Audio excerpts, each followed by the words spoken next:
In about a year, we took a B2B sales tech SaaS from 1,000 monthly visitors to a whopping 17,000, a 1,700% increase.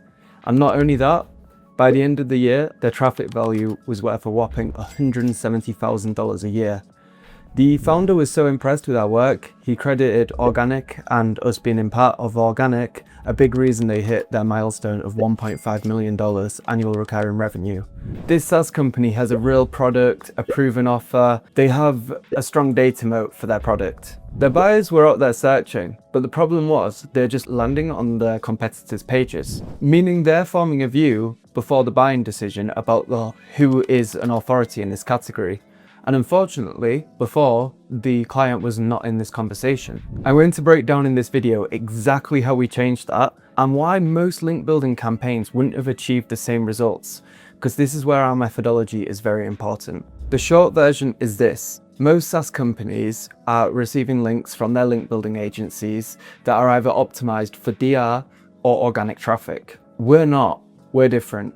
We're building links in topical publications that are exactly relevant to where the client's ICP are living and where they are searching. Not only that, these publications are exactly what influence the search results. The longer version is this video. I will tell you exactly how to replicate this. It's important we understand two things: how Google reads your site and the topical relationship that it can infer from your content, and secondly, how the ICP reads your site and whether you are positioning your products clearly enough to solve their pain points. Before I get into all of that, I want to just take a minute to explain where they were, because there's a high likelihood if you're bootstrapping a SaaS or you haven't really invested in SEO yet, you find yourself in exactly the same predicament. So I'm going to explain this for you. And honestly, the diagnosis matters just as much as the tactics. The client sits in the B2B sales tech space, founded by two co-founders. The founder I mainly worked with was called Hugo. They sit in the lead generation, prospecting, email finding, LinkedIn sales navigator, export kind of space. So there is a clear high demand for their product, as they serve all agencies and all SaaS companies that do outbound. And since that category has a lot of competitors in and a lot of good products, and a lot of products that aren't actually too differentiated, they need to stand out some way.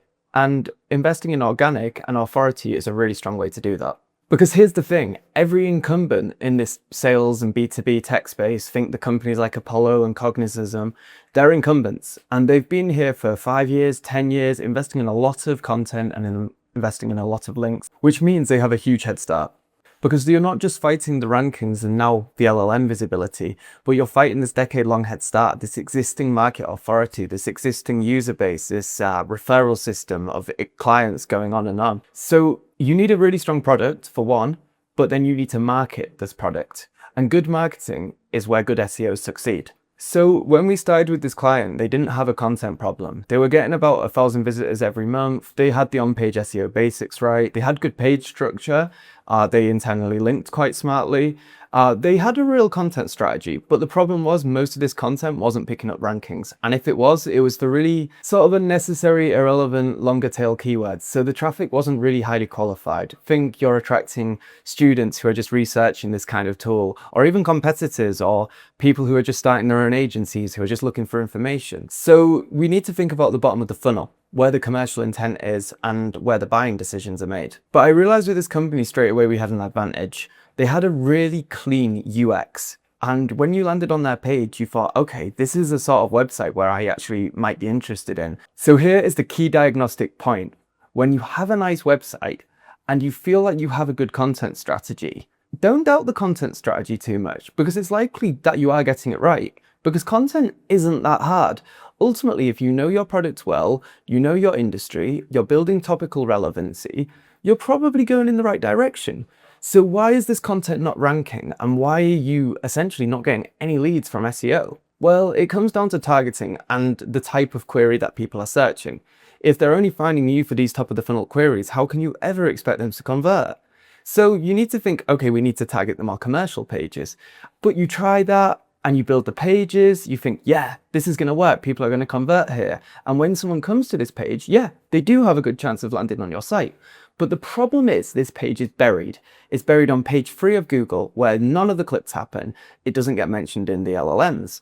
Okay, so why is this an authority problem? Google needs to trust your site, and LLMs do too. And this isn't a surprise to you. You probably already know the importance of backlinks, but this is exactly why they're so important. Each backlink acts like a signal of trust. Obviously, some votes are more important than others in this sense that if a big DR80 sales publication that links to your sales site, that's going to be a lot more relevant and a lot more of a valued vote than if a random blog in the lead generation space did. Despite that could still be a good link with a bit of relevancy.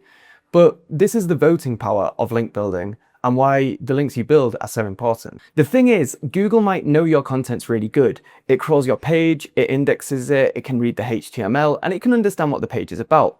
It might even see you have a lot of topical relevancy and you talk about this topic a lot. So you have an advantage of ranking now. And for some uncompetitive keywords, that might be enough.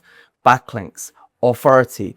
Because how does Google, if it has two similar pages, both with very good, helpful information, determine which one's more useful? Of course, it goes with the known source. Google much prefers to serve information that feels safe to its users, especially in competitive niches. So this might be the exact reason, and it was for our client, why they weren't ranking. They were lacking authority. And you're not just going up against one competitor here, or 2 or 3 competitors.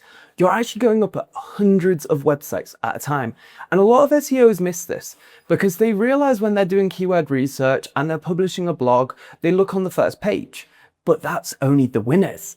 Here's the thing that most SaaS founders haven't fully connected yet. The publications that your buyers actually are reading are the industry publications, trade blogs, newsletters, all things like this. They serve 2 dual purposes. Firstly, Google uses these publications to understand whether you sit in a category. Ultimately, think of it like this. It's a semantic entity relationship between websites. If websites link to you that Google knows and is familiar with, and they regularly talk about things related to your niche, so in this case, sales tech and lead generation things, this is going to be a really strong signal. Because these websites are highly relevant and publish exclusively on what you do, Google simply has to connect the dots and say, okay, so site A is related to site B, and it's shown because it's ranking for these keywords, and it links out to here, it links out to here, and that's the sort of relationship that really shows to Google who you are and what you're about. But there's also a second reason. People who are reading this trade blog will see your name mentioned there. And if it's just a backlink embedded in the text, perhaps this isn't so much of an advantage. But what's so important now are brand mentions and authority. And not only when people read these articles will they connect to your brand and maybe check out your website from there. We call this referral traffic. But the more likely thing is that LLMs are going to be getting trained on this data, and they're going to see your name in context. They're going to understand your features, your use cases, your products. It's not just about the SEO link building anymore, but the product side of PR, because it's not only about serving the Google rankings and serving this Google relationship, it's now directly influencing the LLMs too, to understand, okay, this is a topic that this company's an expert on. Therefore, we feel confident and we feel like this is a safe option to give to our users. But the problem is when you're bootstrapped and you're strapped for time, it's a very hard thing to get right, because these publications have strict editorial standards and they take years to build the relationships up properly. So with that in mind, they decided to outsource it to us. If you're watching this right now, I invite you to start thinking about your own keyword mix. What keywords are important for you? The top of the funnel, middle of the funnel, bottom of the funnel, and thinking about how users are going from awareness to consideration to decision making about your product. And when we run a diagnostic at Emgi, these are the very first things that we look at. We look at your keyword mix, your link profile, your AI citation visibility, and ultimately where you're missing out on opportunities. The diagnosis is really important because with that diagnosis leads strategy. I invite you to book an AI visibility strategy audit with us. It only takes about 15 to 30 minutes and you'll leave, and at the very worst, you'll know where the gaps are and what you need to do next. Link in the description of the video. Okay, so with the client on the strategy, the first thing we decided to do was just ignore awareness keywords, top of the funnel. They were already bringing in some long tail traffic, and ultimately they didn't need anything new. And it sounds obvious in theory, right? Focus on the money keywords, but you'd be very surprised by the lack of agencies who do it. Because most agencies, for their case studies and for their clients, they just want to drive traffic. And the easiest way to drive traffic is by ranking for more top of the funnel keywords. Every search a potential buyer is ever making, or any person really is making when they're looking to buy a product, falls into three categories: learning, evaluation, and decision. Learning, top of the funnel; evaluation, the middle; decision, bottom of the funnel. With that said, you do need top of the funnel content on the website, because this is a great way to build topical authority. Also, these blogs can rank really well and bring in a lot of traffic. But it's not about optimizing for that. It's about using them rankings to internally link on your website back to the more high priority service pages, product pages, ultimately the places where you're going to make money. So middle of the funnel and the evaluation layer. Well, here you've got to think about queries more like alternatives to X or X versus Y. Maybe at this stage, people are looking for much more feature specific queries. They are going to be making a buying decision most likely here. And actually YouTube is one of the best channels for middle of the funnel, but SEO is really good too. At this point, it's about people becoming more familiar with your brand, exploring more of your content, and essentially making this decision. So when you have authority, you can promote much more of your middle of the funnel content. And at this point, it's about getting people onto your website. It's about improving the rankings. It's about ranking more in AI visibility. So at this point, the buyer is still making a shortlist, but when they get to the decision-making stage, they are likely almost done. And at this point, what they really care about is reviews. They care about your case studies, your testimonials. They need to be making sure that they're going to be making the right decision. But when people are searching in for the reviews, they're going to be looking at channels like Reddit. They're going to be looking at channels like G2 and directory sites. And here you've got the opportunity to shape a lot of the brand narrative. But a new way that people are making this bottom of the funnel buying decision is by asking ChatGPT or by asking Claude. But the problem is that most people think this is a very objective way to get non-biased information. This is the least non-biased way. But here is why you have an advantage. Because Google's algorithm is a lot more mature, it's going to actually show sources that are actually more relevant. But LLMs can be easily influenced and easily manipulated. So this is where the quality of your backlinks comes in, because it's feeding this citation engine for the LLMs. And this is where you've got a big advantage of making sure you influence the brand narrative when people are making a buying decision about you in the way you want it to be. Agencies know this, and they try and outcompete each other. And the metrics they're going to compete on are typically DR for backlinks, traffic, and traffic potential. So when the agencies who are creating content with these clients, they're targeting these top of the funnel queries only because they want to drive a lot more traffic to the website. So without naming the specific keywords we targeted with our link building strategy and our authority building efforts, I'm going to give you a bit of an insight into how we did it. So there's many types of middle of the funnel and bottom of the funnel searches. One is feature level specific, one is use cases, one is integrations, one is alternatives, and one is the head category terms. Think of keywords like email finder tool. The combination of all of these allow you to build disciplined authority across your product suite. Use cases and features are super useful because it allows you to actually insert context about your SaaS company into existing articles. And with some of our clients, we're targeting articles exclusively that actually already bring in significant traffic. These aren't links you can just buy off a marketplace. These are links that are built through editorial relationships. And that is a big difference. So once we have these sorts of keywords, we can map these keywords to product services rather than content silos. So the mistake a lot of link building agencies make and a lot of SEO teams make with their strategy is building a lot of links to blogs. And blogs are good to get a couple of links, especially if it's some sort of unique research or it's a really long form pillar guide. But the problem is most blogs aren't that. And most blogs, they don't even internally link correctly to their product pages. In fact, where you should really be aiming most of your links is to the product pages and the homepage. It makes sense that these pages would pick up more links anyway.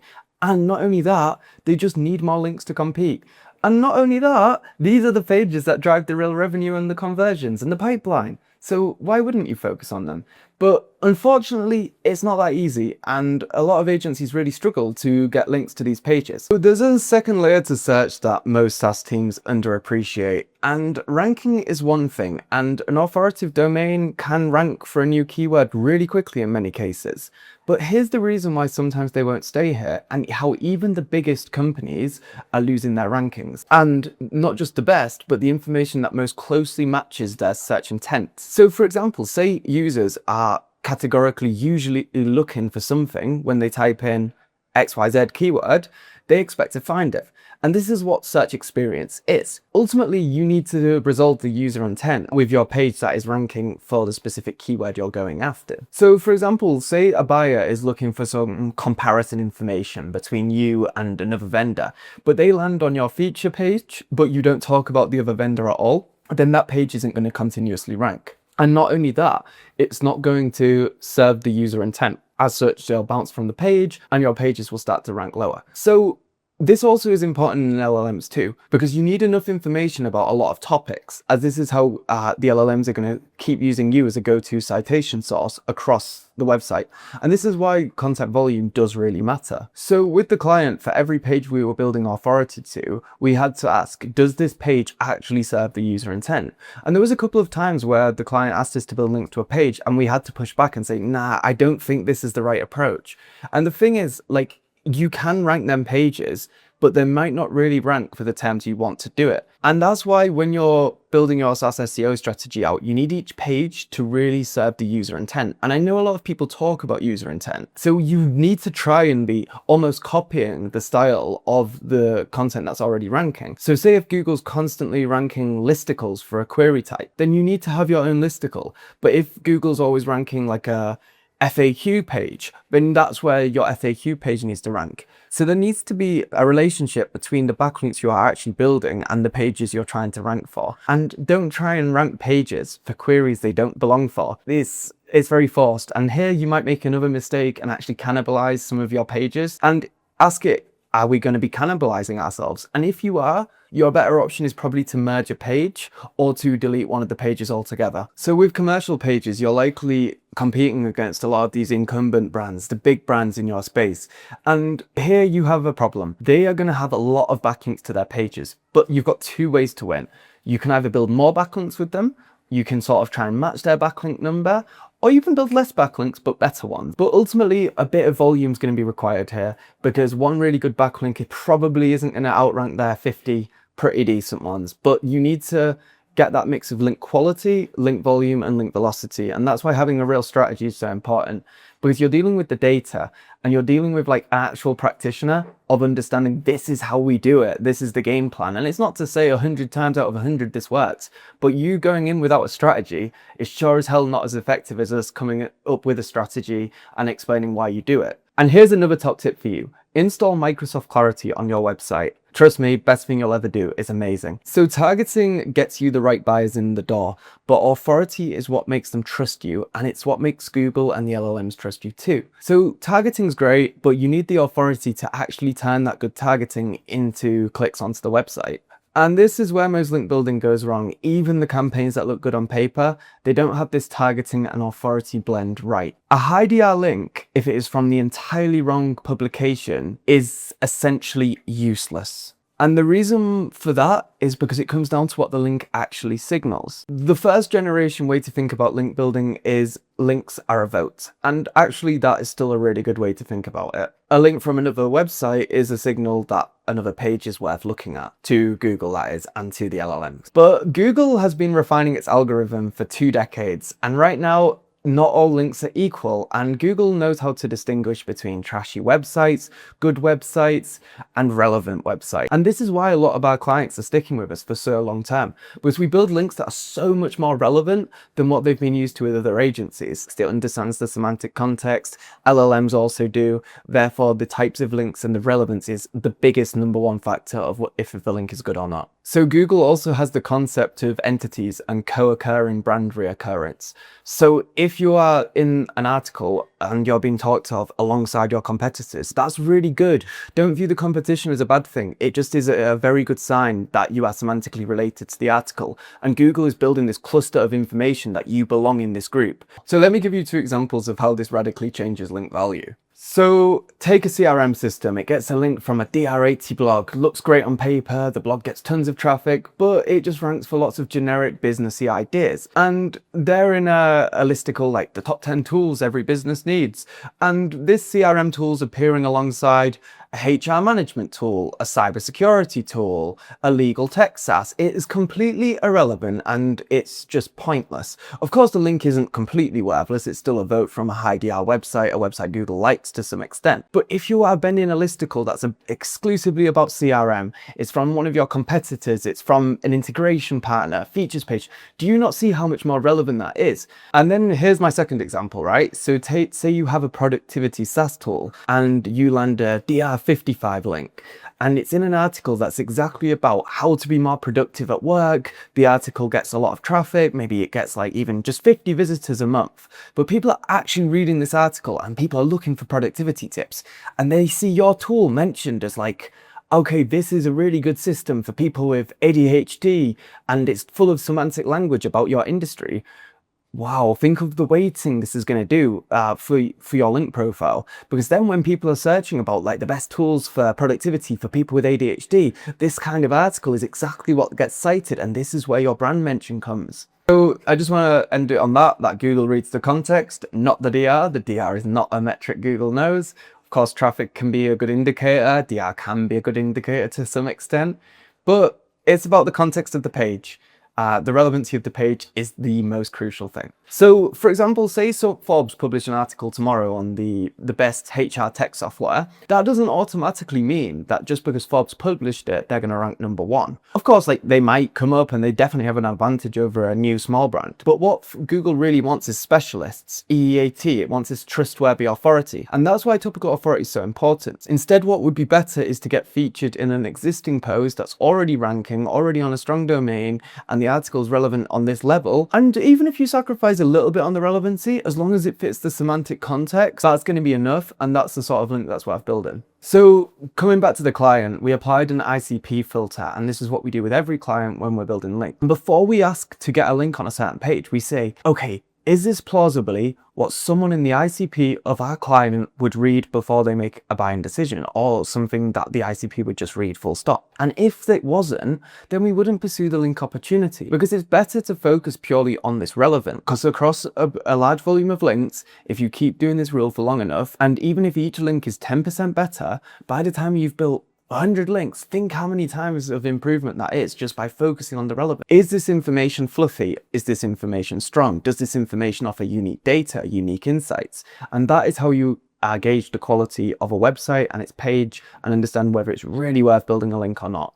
And of course, not every link you build is going to be perfect 10 out of 10 quality. Otherwise, well, if every link was a 10 out of 10, there'd be no such thing as a 10 out of 10.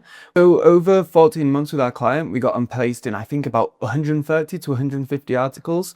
And almost without fail, these were very relevant to sales tech, sales and marketing, CRM. Some of the placements included the likes of HubSpot itself and BigCommerce, and on very relevant pages about sales tech, really things that SDRs would read, that revenue operations teams would read, cold email agencies would read, their ICP, okay? And we're getting them featured in the places their ICP reads, and that is what is so important for the relevance. But then if you do want to be obsessed with DR and traffic metrics, it makes it sound like we don't follow these at all. We actually build them higher than pretty much every other agency. The average DR of these links was over 60 anyway, and the average blog traffic was over 25,000 visitors a month. So tell me if they're weak metrics, but we've got that on top of the relevancy, and that's how good Emgi is at link building. That is what really differentiates us. So here's what the playbook produced. Over 14 months, the client went from 1,000 to 17,000 organic visitors a month. And not only that, the organic traffic value hit $170,000, really impressive. And organic was a huge part of search, but then they hit a big milestone over a year ago now, but they hit $1.5 million annual recurring revenue. So a quote from Hugo, the co-founder: in just 3 months, we crossed over 12,000 monthly clicks, a 25% increase that has translated directly into blogs that were having no meaningful traffic, converting into actual sales. Traffic numbers look great on a dashboard, but what we really care about is sales. And ultimately, that's what helps clients keep working with us. It helps clients to really commit to SEO in the long term too. So here's the thing I mentioned at the start. This is related to AI visibility. This wasn't as much of a thing 1 year ago. When you build editorial authority in the publications that your ICP actually reads, something happens that goes beyond just Google search. And this is really key. SaaS buyers in 2026 are increasingly shifting their searching behavior to use channels like ChatGPT, Claude, Gemini, and Perplexity. Everyone's developing their own agentic workflows, everyone's developing their own way of finding information, and people are putting an incredible amount of trust into LLMs, considering how easily LLMs are gained by SEO. When you're using the Google AI overviews, ChatGPT, think about it objectively. How is this information appearing? This information isn't the opinion of ChatGPT or Claude. It's there for a reason, and it's there because the companies who are cited are seen as the authority topics on that specific topic. So therefore, when we are building links and when you are building out your SEO strategy, you need to understand these are the authority signals that matter. These are ultimately what is helping the buyer form an opinion. And the amount of referral traffic that some of our clients are getting from AI now is ridiculous. It's so much more than some of the stats are suggesting. AI is a huge source of traffic for SaaS companies in this moment, and if it's not, then you're doing it wrong. So people know they're not getting a list of 10 blue links like in a Google search. They're getting a direct answer to their query, and more than likely a few brands are going to be mentioned. And if you are not one of them, then you're not even going to be in the considerations. We're seeing the mass adoption of ChatGPT and Claude into the daily lives of people. I think if Claude didn't have a crazy usage limit, people would use it literally all the time. I mean, personally, I'm using the max 20x plan. I think it's that good. But the thing is, AI doesn't just pick brands randomly, like it's choosing brands that it trusts the same way as Google. LLMs have been trained on thousands of articles, they're doing web search, they're forming strong opinions, but the strong opinions are largely correlated with Google's index. But ultimately, it's building up a representation of which brands are authoritative in a space for a specific set of queries, and then is serving this information to users. These all signals are all feeding the LLMs, even more than they were feeding Google. And that's why authority and distribution matters so much. It's about being seen everywhere. It's why I'm personally always using the phrase search everywhere optimization now. So we've done a lot of our own research into where AI pulls its citations from. Also, there's a ton of research available on this. Reddit is enormous, is an enormous opportunity right now, and one you need to be getting featured in. Directories are proving to be really important. We've got some really exciting original data coming on that soon too. Actually, we're seeing review rating and the volume of reviews to be a bigger factor than the ratings and quality of them reviews. So a simple part of this is volume game and optimizing for that, because it's about being seen as this enormous brand. But here's the thing, Google AI overviews and ChatGPT citations are at 0.94. So for the most part, good GEO and good optimization for AI is largely the same as it was for Google. Of course, by itself, it's a limited narrative, and there is some things that are new and a bit more unique, but that is also important to remember. Don't, in this quest to appear in AI, forget about SEO. Don't forget about the core authority metrics, the core things that matter. On-page SEO, having a good website, internally linking, making yourself discoverable technically, and then building authority signals is ultimately the best strategy right now and for the future to appear in the search engines, to appear in the AIOs, to appear in ChatGPT and to Claude. So if you're a SaaS founder, a SaaS marketer watching this, the takeaway is quite clear. You need to focus on all of this. You need to get this right. Ultimately, good GEO is largely good SEO, but there's a few things that are different. But in terms of your link building and authority signals, you need to be in the places your ICP is actually reading, not just because the ICP is going to read them, but because that's going to be what influences the search. If you are in loads of publications that are low relevance and have high DR, that is not good enough. You need to focus on relevance. That is the most important thing. Do that. It's going to help. Good luck. The window is open to build right now, and the brands who are building this today are going to be the ones who are very hard to catch up in 12 months' time. And that's not a prediction. That's already playing out. The invisible pipeline loss that comes from not showing up in AI search is the exact one that we began the video with. Buyers are forming a view about you before they even visit your site. You need to help shape the narrative. If you are not in places they look, including the places that AI learns from, then you are not going to be in the conversation and you will not get the sales. You'll never see them deals leave. They'll just quietly exit. Keep it in mind. Good luck. Cheers.